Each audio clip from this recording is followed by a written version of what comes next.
Ассаламу алейкум, урматтуу биздин YouTube каналынын көрүүчүлөрү, катталуучулар. Бүгүн мен сиздерге бир эң керектүү жана кызыктуу маалымат менен бөлүшөйүн деп атам. Тагыраагы бүгүнкү күндө базарда малдын баасы арзан, бирок ошол эле учурда азык түлүк саткан базарларда эттин баасы кымбат. Эмнеге бул? Мындайча айтканда, тең салмакташпай атат деген суроо аябай көп. Биз бүгүн ошол той болуп аткан, ошого байланыштуу биз тойго союшка уй алганбыз.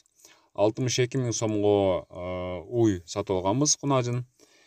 62 000 сомго алынган уйду союп, биз атайын мына ушул текшерүү үчүн биз аны таразага тарттык.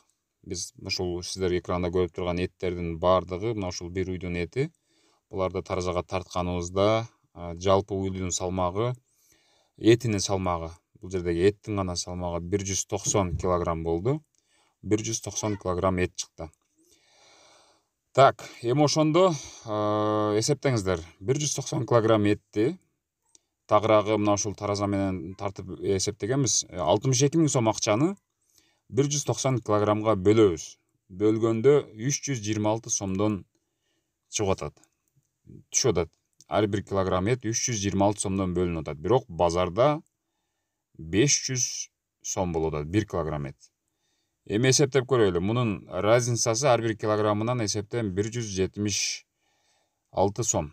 1 килограмм эттен ошондо касаптар 176 сом пайда көрүп атабы да. Түшүнүк болуп атат. Базарда мал арзан, бирок касапта эт кымбат. Бул түшүнүксүз да. Буга чара көрүш керек.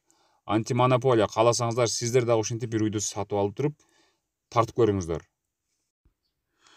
Так, ошондо бул уйдун алынган баасы менен эттин баасын чагып эсептей турган болсок, уй 62 000ге алынган.